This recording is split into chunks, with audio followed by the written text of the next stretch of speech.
ब्रह्मचर्य का रक्षा तभी वो उपासक कर सकता है जब सर्वतोभावेन ब्रह्मचर्य होगा। एक जनेन्द्री के ही ब्रह्मचर्य की पुष्टता का जब आप लक्ष्य कर लोगे तो उसकी पुष्टता के लिए आपको सर्वतोभावेन ब्रह्मचर्य धारण करना पड़ेगा।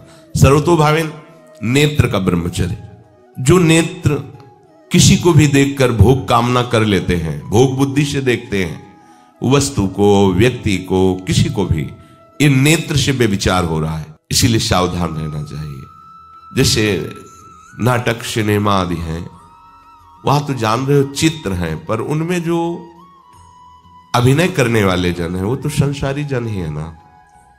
उनका पहनावा ओढ़ावा, हाव भाव, अंग प्रत्यंग, अगर आप भगवत भाव से युक्त है तो संपूर्ण सृष्टि में कहीं भी दृष्टि जाए अपने प्रभु की भावना होती है, पर वहां तक पहुंचने के लिए आपको ये त्यागना होगा ना।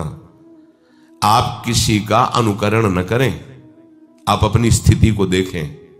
अगर आप किसी का अनुकरण करते हैं कि हमने उनको देखा है वो टीवी देख रहे हैं, तो टीवी में क्या देख रहे हैं, कहाँ स्थिति है, हमें क्या पता। हमको जहां पहुंचना है उसके लिए हमारे लिए बाधक है, हमें नहीं देखना है। अगर आप माना कि कोई नाटक ही देख रहे हैं, कोई ऐसे सीरियल ही देख रहे हैं, पर उसमें अभिनय करने वाले तो संसारी भोगी पुरुष ही है ना। आप कोई त्यागी जितेंद्री महात्मा को थोड़ी देख रहे हैं, तो उस देखने में तन्मयता आती है। जिसको हम देखते हैं उस पर हम आसक्त होते हैं, तभी तो उसका सुख दुख अनुभव होता है।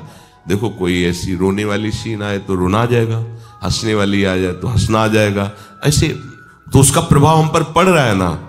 तो हम किसी के अभिनय करने वाले के अंग प्रत्यंग को देख रहे हैं और वो कामुक होकर कोई काम चेष्टा कर रहा है या कोई ऐसा, वो सारा का सारा मन कवर कर रहा है आपका, और एकांत होते ही फिर जो मन अपना मनमानी करवाएगा आप नहीं सह पाएंगे। इसलिए नेत्र का ब्रह्मचर्य सबसे पहले शुरू कीजिए। आपको वो चीज नहीं देखनी, वो बात नहीं पढ़नी, वो दृश्य नहीं। श्रीमद् भागवत में वर्णन है, कोई पशु पक्षी भी मैथुन कर रहा हो, अचानक दृष्टि गई तो मानसिक प्रणाम करके दोबारा दृष्टि नहीं जानी चाहिए। इसीलिए लिखा है कि आप एक धनुष भूमि को देखकर, एक धनुष, इसमें किसी की हानि नहीं होगी, आपकी भी हानि नहीं होगी। आप एक धनुष भूमि देख करके ही चलिए, मतलब बहुत लंबी दूरी देखने की जरूरत नहीं है, बहुत दृष्टि उठा करके इधर उधर गर्दन हिलाने की जरूरत नहीं है।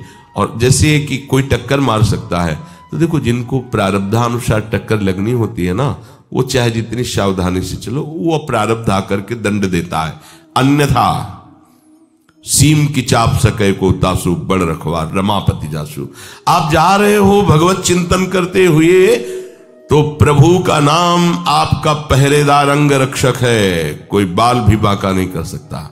आपका प्रारब्ध यदि आया है, प्रभु से पास हो गया है कि आपको ये दंड मिलना चाहिए, फिर मिलेगा। आप निश्चिंत रहिए, निर्भय रहिए। प्रभु का जो विधान है वो मंगल करने वाला है। देखो जो होना है उसे रोक नहीं सकते, जो नहीं होना उसे कोई कर नहीं सकता। अपने आराध्य देव के चिंतन में ज्यादा नेत्रों को इधर उधर दौड़ाने की जरूरत नहीं है। नेत्र का ब्रह्मचर्य, फिर वाणी का ब्रह्मचर्य, बहुत बड़ा प्रभाव पड़ता है इससे। यदि आप जबान से अश्लील बातें, गंदी बातें, कामुक बातें करेंगे तो आप ब्रह्मचर्य रह ही नहीं सकते।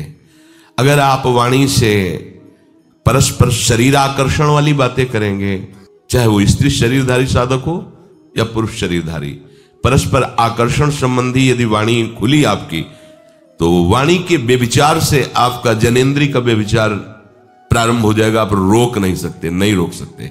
इसलिए वाणी से भी कोई ऐसी वार्ता ना कीजिए जिससे आपके अंदर काम वेदना बढ़े। श्रवणेन्द्री का, कान से गंदी बातें, व्यभिचार की बातें, कामुक बातें सुनना जिससे हमारे हृदय में कामना जग जाए, बिल्कुल नहीं। भले वो किसी को लेकर टीका टिप्पणी की जा रही हो, आराध्य देव के सिवा और कोई बात कान से सुनना उसे व्यभिचार कहते हैं। इसलिए महाप्रभु कहते श्रवण फूटो जो अन सुनो। ऐसा हमारा अगर कान कुछ और सुने तो फूट जाए, नेत्र कुछ और देखें तो ये नेत्र नष्ट हो जाए, वाणी कुछ और बोले तो मुख हो जाए। हमारी श्रवणेन्द्री का व्यभिचार नहीं होना चाहिए। धर्म की बात, अपने आराध्य देव की बात, शास्त्र सम्मत बात हम श्रवण करें। अन्यथा अगर कोई ऐसा मित्र है या हमारा साथ में रहने वाला है, कोई किसी भी साधक की को लेकर बात कर रहा है तो भी हमें कान में उंगली डाले नहीं। हम कोई ईश्वर थोड़ी कि हम किसी को संभाल लेंगे, हम अपने को नहीं संभाल पा रहे, हमारे सामने किसी की बात मत करो। ऐसी करना है तो प्रभु की चर्चा करो, अन्यथा मत करो। तो अगर आप श्रवणेन्द्रिय का ब्रह्मचर्य, वाकेंद्रिय का ब्रह्मचर्य, नेत्रेंद्रिय का ब्रह्मचर्य और त्वगेंद्रिय का ब्रह्मचर्य, अनावश्यक किसी को स्पर्श मत करो। परस्पर विरोधी शरीर को तो भूल कर मत करो। विरोधी शरीर जिससे हमारा पुरुष शरीर है, सामने स्त्री शरीर है, तो किसी भी तरह से सेवा के लिए संकेत करना या किसी भी सेवा के लेन देन में बचाव पक्ष में रहो। यहां रख दीजिए सामान, फिर आप उठा लीजिए। सीधे हाथ में सामान लेना नहीं, सीधे हाथ में सामान देना नहीं, जमीन में रख दीजिए।